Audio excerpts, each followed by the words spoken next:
Hi welcome to UTV. Intermediate అయిపోయిన students వెంటనే ఇంజనీరింగ్లో కంప్యూటర్ సైన్స్ బ్రాంచ్ని సెలెక్ట్ చేసుకొని సాఫ్ట్వేర్ ఇండస్ట్రీలో సెటిల్ అయిదామని చెప్పేసి అనుకుంటూ ఉంటారు. కానీ ఇప్పుడున్న పరిస్థితుల్లో సాఫ్ట్వేర్ రెసిస్టెంట్ దృష్ట్యా కూడా సాఫ్ట్వేర్ ఇండస్ట్రీ అనేది కొంత తగ్గుముఖం పడుతూ ఉన్నట్లుగా మనకు కనిపిస్తూ ఉంది. సో దానికి సంబంధించి సిఎస్సికి ఆల్టర్నేట్ ఏంటి అని అంటే ఈసీ అని చెప్తా ఉంటారు, లేదంటే ఎలక్ట్రానిక్స్ అండ్ కమ్యూనికేషన్ ఇంజనీరింగ్.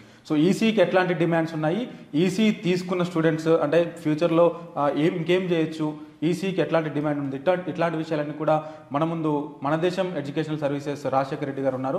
వారిని అడిగి మిగతా విషయాలు తెలుసుకునేటువంటి ప్రయత్నం చేద్దాము. సార్ నమస్తే. నమస్తే అండి. ఎలా ఉన్నారు సార్? ఫైన్ అండి. సో ప్రస్తుతానికి స్టూడెంట్స్ అందరూ కూడా మొన్నటి వరకు సిఎస్సి బ్రాంచ్ని సెలెక్ట్ చేసుకుని సాఫ్ట్వేర్ సైడ్ వెళ్తూ ఉండేవారు. కానీ ఇప్పుడు సాఫ్ట్వేర్లో రెసిస్టెంట్ ఉన్న దృష్ట్యా వాళ్ళందరూ కూడా సిఎస్సికి ఆల్టర్నేట్ ఆప్షన్ ఏంటి అని అంటే ఈసీ అని చెప్తా ఉన్నారు. అంటే యాక్చువల్గా ఈసీకి అంత డిమాండ్ ఉందా సార్? ఉంటే ఒకవేళ ఈసీ తీసుకున్నటువంటి స్టూడెంట్స్కి ఎట్లాంటి ఆపర్చునిటీస్ ఉన్నాయి ఇప్పుడు? అంటే ఈసీని ఇక్కడ మనం ఒక ఆల్టర్నేట్ ఆప్షన్ అనే కంటే కూడా అండి, ముందు మనకు ఇంజనీరింగ్ తీసుకుంటే కనుక ఫస్ట్లో పాత రోజుల్లో తీసుకుంటే ఎక్కువగా ఇంజనీరింగ్ అంటే సివిల్ ఇంజనీర్ను ఒక ఇంజనీర్ అనేవాళ్ళు. దాని తర్వాత రోజుల్లో సివిల్ ఇంజనీర్తో పాటు సైమల్టేనియస్గా కోర్ బ్రాంచెస్ ఏవైతే ఉన్నాయో మెకానికల్ అలాగే ఎలక్ట్రికల్ ఇలాంటి బ్రాంచెస్ కూడా కొంచెము బాగానే అంటే మళ్ళీ కొంత స్టూడెంట్స్ ఇంట్రెస్ట్ చూపించడం అనేది జరుగుతూ వచ్చిందనమాట. దాని తర్వాత ఎలక్ట్రానిక్స్ అండ్ కమ్యూనికేషన్ ఇంజనీరింగ్ ఎప్పుడైతే సాఫ్ట్వేర్ ఇంజనీరింగ్ అనేది డిమాండ్ రైజ్ అవుతూ వచ్చిందో అప్పటి నుండి ఈ టెలికమ్యూనికేషన్కు దాంతోపాటు ఎలక్ట్రానిక్స్కి అనేది కొంత క్రేజ్ అనేది బిల్డ్ అయ్యిందనమాట. అంటే మనము పాత రోజుల్లో తీసుకున్న కమ్యూనికేషన్ సిస్టమ్స్ అవ్వచ్చు, ఈవెన్ ఎలక్ట్రానిక్స్ కూడా అంటే మనం ఇప్పుడు కంప్యూటర్స్ తీసుకున్నా, ఈవెన్ మనము హోమ్ ఏవైతే యూటిలిటీస్ యూజ్ చేస్తున్నామో వీటన్నిటిలో కూడా ఎలక్ట్రానిక్స్ అనేది ఒక బేసిక్ నీడ్ అయింది. దానికి కూడా టెలికమ్యూనికేషన్ అనేది కూడా చాలా అవసరం అనమాట. ఈ రోజుల్లో మనం ఇప్పుడు ఈజీలో కూడా ఐఓటీ ఇంటర్నెట్ ఆఫ్ థింగ్స్ అనే స్పెషలైజేషన్స్ ఇవన్నీ కూడా దానికి సంబంధించినవే. సో ఇది ఈసీకి అనేది దాని తర్వాత రోజుల్లో సివిల్ ఇంజనీరింగ్ తర్వాత అంటే ఇంజనీరింగ్ అంటే సివిల్ ఇంజనీరింగ్ అనేసి ఒక స్టాంప్ ఎలా పడిందో అదేవిధంగా ఇంజనీరింగ్ అంటే ఎలక్ట్రానిక్స్ అండ్ కమ్యూనికేషన్ ఇంజనీరింగ్ అనేసి ఒక స్టాంప్ పడింది అనమాట.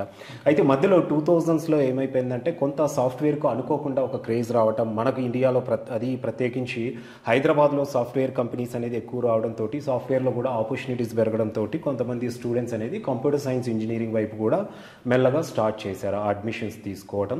అండ్ కంప్యూటర్ సైన్స్ చదివిన స్టూడెంట్స్ కూడా కొంచెం సాఫ్ట్వేర్ కంపెనీస్లో అంటే రిస్క్ లేని జాబ్స్ అండ్ మంచి ప్యాకేజెస్ అనేది వస్తున్నాయనే ఇంటెన్షన్ తోటి మళ్ళీ మెల్లగా సిఎస్సికి అనేది అంటే డిమాండ్ అనేది పెరుగుతూ వచ్చిందనమాట. అయితే వాస్తవంగా ఇక్కడ తీసుకుంటే కనుక స్టూడెంట్స్ కంప్యూటర్ సైన్స్ ఇంజనీరింగ్ స్టూడెంట్స్కు ఎలాంటి ఆపర్చునిటీస్ అయితే ఉన్నాయో అంటే కంప్యూటర్ సైన్స్ కన్నా ఇప్పుడు మనం రష్యన్ అంటాము, అంటే ఒక 5 years దానికి డిమాండ్ ఉంటే మళ్ళీ 5 years ఆపర్చునిటీస్ లేక స్టూడెంట్స్ మళ్ళీ చాలా వరకు సైలెంట్గా ఉండడం చూస్తూ ఉంటాం. అండ్ ఇప్పుడు డిమాండ్ ఉన్న టైంలో సిఎస్సి బాగా విపరీతంగా జాయిన్ అవుతుంటారు, డిమాండ్ లేనప్పుడు మళ్ళీ ఆటోమేటిక్గా సిఎస్సి జాయిన్ అయ్యే వాళ్ళు తగ్గిపోయి కోర్ బ్రాంచెస్ వైపు వెళ్తూ ఉంటారు అనమాట. అయితే ఎలక్ట్రానిక్స్ అండ్ కమ్యూనికేషన్ ఇంజనీరింగ్ వచ్చేసరికి ఎప్పుడు కూడా మార్కెట్ అనేది డీసెంట్గానే ఉంటుందండి. ఆ బ్రాంచ్కు ఉన్న వాల్యూ అనేది ఎప్పుడు కూడా ఉంటుంది. సిఎస్సికి సాఫ్ట్వేర్కు ఎంత క్రేజ్ ఉన్న రోజుల్లో కూడా ఈసీకి అనేది క్రేజ్ తగ్గలేదు. కాకపోతే ఈసీ జాయిన్ అయ్యే స్టూడెంట్స్ అంటే దానికి ఇంట్రెస్ట్ చూపించే స్టూడెంట్స్ అనేది కొంత తగ్గచ్చే కానీ ఈసీ స్టూడెంట్స్కి మాత్రం ఆపర్చునిటీస్ ఎప్పుడూ ఉండనే ఉంటున్నాయి. ఈసీ స్టూడెంట్కి ఇంకా చెప్పాలంటే సిఎస్సి స్టూడెంట్స్తో కంపేర్ చేస్తే ఆపర్చునిటీస్ అనేది ఇంకా ఎక్కువగా ఉంటాయి. ఎందుకంటే ఎలక్ట్రానిక్స్ సెక్టార్లో వెళ్ళొచ్చు స్టూడెంట్స్, దాంతోపాటు టెలికమ్యూనికేషన్ సెక్టార్లో వెళ్ళొచ్చు, ఈవెన్ కొన్ని సాఫ్ట్వేర్ ప్రోగ్రామ్స్ నేర్చుకొని మళ్ళీ ఈసీ స్టూడెంట్ అనేది సాఫ్ట్వేర్కు డిమాండ్ ఉన్న టైంలో సాఫ్ట్వేర్ కంపెనీస్లో కూడా స్టూడెంట్స్ అనేది జాబ్స్కి అనేది వెళ్ళొచ్చు అనమాట. సో ఈసీకి అనేది ఎప్పటికి కూడా డెఫినెట్గా అయితే డిమాండ్ అనేది ఉండనే ఉంటుందండి. ఓకే, అంటే ఇప్పుడు ఈసీ చేసిన స్టూడెంట్స్కి ఎట్లాంటి స్కోప్ ఉంటుంది సార్ ఫ్యూచర్ మార్కెట్లో? సో వాళ్ళు ఎట్లాంటి జాబ్స్కి ప్రిఫరెన్స్ ఇవ్వచ్చు అంటే ఏం చెప్తారు సార్? అదే అండి, ఇప్పుడు ఈసీ స్టూడెంట్స్ తీసుకుంటే కనుక మనకు చాలా ఎలక్ట్రానిక్ ఇండస్ట్రీస్ ఉన్నాయి. అంటే ఒకప్పుడు అయితే కనుక ఎలక్ట్రానిక్స్ అంటే మనము చైనా, జపాన్ అవ్వచ్చు, తైవాన్ ఇలాంటి కంపెనీ అంటే ఇలాంటి కంట్రీ నేమ్స్ అనేది మనకు ఎక్కువగా వినపడేటివి. అయితే ఈ మధ్య కాలంలో తీసుకుంటే కనుక మనకు ఎలక్ట్రానిక్ కంపెనీస్ అనేది మరీ ముఖ్యంగా కోవిడ్ తర్వాత తీసుకుంటే ఎప్పుడైతే మనకు ఈ కోవిడ్ లాక్డౌన్ టైంలో తైవాన్ లాంటి కంట్రీ సెమీ కండక్టర్స్ మ్యానుఫ్యాక్చరింగ్ అనేది స్టాప్ చేసిన తర్వాత ప్రతిదీ అంటే బేసిక్ యూటిలిటీస్ అన్నీ కూడా పెరిగిపోయాయి. కార్స్ దగ్గర నుండి తీసుకుంటే ప్రతి ఎలక్ట్రానిక్ ఐటమ్ అనేది కాస్ట్ అనేది పెరిగిపోయింది. ఇది కోవిడ్లో మ్యానుఫ్యాక్చరింగ్ ఒక తైవాన్ లాంటి చిన్న కంట్రీ స్టాప్ చేసినప్పుడే. సో ఇప్పుడు ప్రతి ఒక్కరు ఎలక్ట్రానిక్ ఐటమ్స్ అనేది ఓన్గా మ్యానుఫ్యాక్చర్ చేసుకోవడానికి ప్రతి కంట్రీ అడ్వాన్స్డ్ కంట్రీస్ అయినా యుఎస్, యూకే, కెనడా లాంటి కంట్రీస్తో పాటు ఈవెన్ మన ఇండియాలో కూడా చాలా వరకు ఎలక్ట్రానిక్ కంపెనీస్ అనేది చాలా ఎస్టాబ్లిష్ చేశారు ఈ మధ్య కాలంలో. స్టూడెంట్స్కు డెఫినెట్గా అయితే ఎలక్ట్రానిక్స్ వైపు వెళ్ళడానికి ఈవెన్ విత్ ఇన్ ఇండియాలో ఆపర్చునిటీస్ ఉంటాయి. అదేవిధంగా ఇప్పుడు ఎలాగైతే అయితే సాఫ్ట్వేర్ కోసం యూఎస్, యూకే, కెనడా అలాంటి కంట్రీస్ వెళ్తున్నారో స్టూడెంట్స్, ఎలక్ట్రానిక్స్ జాబ్స్ కోసం కూడా అలాంటి అడ్వాన్స్డ్ కంట్రీస్ కూడా వెళ్ళడానికైతే ఒక అవకాశం అనేది ఉంటుంది ఇప్పటి నుండి. దాంతోపాటు టెలికమ్యూనికేషన్ సెక్టార్. సో టెలికమ్యూనికేషన్లు అనేది మనందరికీ తెలిసిందే ఇప్పుడు. సో టెలికమ్యూనికేషన్ అనేది ఇప్పుడు మనము ఐటీ సెక్టార్ అంటే అగ్రికల్చర్, ఐటీ సెక్టార్ తర్వాత అత్యధికంగా ఎక్కువగా మనకు రెవెన్యూ జనరేట్ అయ్యేది అవ్వచ్చు. దాంతోపాటు ఒక బేసిక్ కామన్ నీడ్ అనేది అయిపోయిందనమాట కమ్యూనికేషన్ అనేది. సో ఈ టెలికమ్యూనికేషన్ ఇండస్ట్రీస్లో కూడా స్టూడెంట్స్కి అనేది ఆపర్చునిటీస్ అనేది ఎక్కువగానే ఉంటాయి రాబోయే రోజుల్లో. ఇప్పుడు ఆల్రెడీ ఉన్నాయి. ఆల్రెడీ మనకు ఇప్పుడు 2G, 3G, 4G అనేసి 5G అనేసి ఇలాంటి నెట్వర్క్ సిస్టమ్స్ అనేది కొంచెం అడ్వాన్స్డ్ అవుతూనే ఉన్నాయి.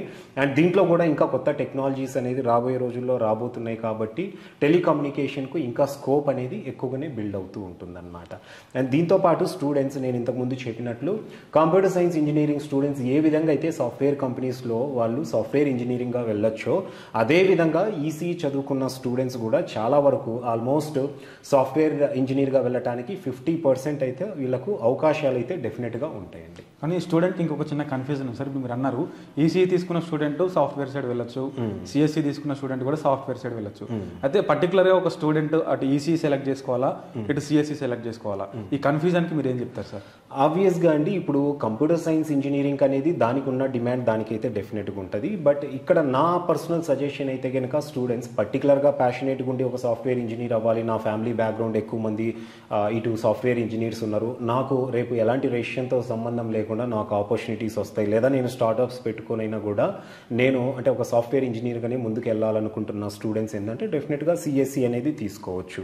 అయితే స్టూడెంట్స్ ఎవరైతే ఆపర్చునిటీస్ పరంగా పర్టికులర్గా చూస్తారో అంటే రెసిషన్ లాంటి సిచ్యువేషన్లో కూడా ఆపర్చునిటీస్ పరంగా మనం సేఫ్ జోన్లో ఉండాలి అనుకుంటే కనుక నేను డెఫినెట్గా అయితే ఎలక్ట్రానిక్స్ అండ్ కమ్యూనికేషన్ ఇంజనీరింగ్ అనేది ప్రిఫర్ చేయమని చెప్తానమాట. ఎందుకంటే సాఫ్ట్వేర్కు డిమాండ్ ఉంటే ఆబ్వియస్గా ఈసీఈ స్టూడెంట్స్ కూడా చాలా వరకు జాబ్స్ అనేది పోటీపడి వెళ్ళొచ్చు. అండ్ కంపెనీస్ కూడా సిఎస్సి స్టూడెంట్స్కు ఎలాంటి ఇంపార్టెన్స్ అయితే ఇస్తున్నారో ఇంచుమించు సేమ్ ఇంపార్టెన్స్ అనేది ఈసీ చదివిన స్టూడెంట్స్ కూడా ఇస్తున్నారు రిక్రూట్మెంట్లో. కావాల్సింది ఏంటంటే ఆ ప్రోగ్రామింగ్ మీద స్టూడెంట్కు కొంత స్కిల్ అవసరం. దానికి కోర్స్ కంప్లీషన్ తర్వాత స్టూడెంట్స్ ఒక 3 to 6 months అనేది కొంచెం ఈ సాఫ్ట్వేర్ రిలేటెడ్ ప్రోగ్రామ్స్ అనేది కోర్సెస్ అనేది నేర్చుకుంటే కనుక సరిపోతుందండి. సాఫ్ట్వేర్ కంపెనీస్లో కూడా వెళ్ళొచ్చు. సో రాబోయే రోజుల్లో కూడా ముందు రోజుల్లో కంప్యూటర్ సైన్స్ ఇంజనీరింగ్ కంటే కూడా నా ఎస్టిమేషన్ ప్రకారము డెఫినెట్గా ఎలక్ట్రానిక్స్ అండ్ కమ్యూనికేషన్ ఇంజనీరింగ్ చదివిన స్టూడెంట్స్కు డెఫినెట్గా ఆపర్చునిటీస్ అయితే ఎక్కువగా ఉంటాయండి. సో ఇప్పుడు ఈ 2024 అకాడమిక్ ఇయర్లో అడ్మిషన్ తీసుకునే స్టూడెంట్స్ అంటే అందరూ మన సౌత్లో ఎలా ఉంటారంటే అందరూ కంప్యూటర్ సైన్స్ ఇంజనీరింగ్ అంటే కంప్యూటర్ సైన్స్ ఇంజనీరింగ్ ప్రతి ఒక్కరు తీసుకుంటూ ఉంటారు, జాబ్స్ ఈజీగా వస్తున్నాయి, శాలరీస్ ఎక్కువ వస్తున్నాయి అనేసి. ఎప్పుడైతే మళ్ళీ ప్లేస్మెంట్స్ ఆగిపోతాయో దాని తర్వాతనే ఆల్టర్నేట్ ఆప్షన్స్ అనేది కోర్ బ్రాంచెస్ వైపు చూస్తూ ఉంటారు. అలా కాకుండా కొంత ఇలాంటి ఎలక్ట్రానిక్స్ అండ్ కమ్యూనికేషన్ ఇంజనీరింగ్ వైపు కూడా స్టూడెంట్స్ ఇంట్రెస్ట్ చూపిస్తే కనుక ఈ కోర్ బ్రాంచెస్లో ఆపర్చునిటీస్ అనేది ఎప్పుడు ఎక్కువగా ఉంటాయి. స్టూడెంట్స్ ఒక సేఫ్ జోన్లో అనేది ప్లేస్మెంట్ అనేది సంపాదించవచ్చండి. Thank you so much sir. నిజంగా చాలా డీటెయిల్గా ఎక్స్ప్లెయిన్ చేశారు. అంటే సాఫ్ట్వేర్ అంటే ఈసీ అంటే సిఎస్సి ఒకటే కాదు, ఈసీ త్రూ కూడా వెళ్ళొచ్చు అని చెప్పేసి చాలా చక్కగా ఎక్స్ప్లెయిన్ చేశారు. Once again thank you so much sir. నమస్తే. సో చూసారు కదా, ఇది మన దేశం ఎడ్యుకేషనల్ సర్వీసెస్ రాజశేఖర్ రెడ్డి గారు మనతో చెప్తున్నటువంటి విషయాలు. దాదాపుగా సాఫ్ట్వేర్ రంగంలో నిలదొక్కోవాలంటే సిఎస్సి ఒకటే మార్గం కాదు, ప్రస్తుతానికి ఈసీ కూడా చాలా డిమాండ్ ఒక ఉన్నటువంటి దానిగా ఉందని చెప్పేసి చెప్తా ఉన్నారు. కాబట్టి భవిష్యత్తులో ఈసీకి మంచి డిమాండ్ ఉందని చెప్పేసి వారు చెప్తా ఉన్నారు. సో ఈసీ కోర్సుకు సంబంధించి కావచ్చు, లేదా ఇంకొన్ని మీకు ఇప్పుడు ఉన్నటువంటి టాపిక్కి సంబంధించి ఇంకేదైనా డీటెయిల్స్ కావాలనుకుంటే కనుక కింద స్క్రోల్ అవుతున్నటువంటి నెంబర్స్కి మీరు కాంటాక్ట్ అవ్వండి. ఇంకా డీటెయిల్గా వారు మీకు ఎక్స్ప్లెయిన్ చేస్తారు. మరొక కొత్త టాపిక్తో నేను మీ ముందుకు వస్తాను. అంతవరకు చూస్తూనే ఉండండి యూటీవీ.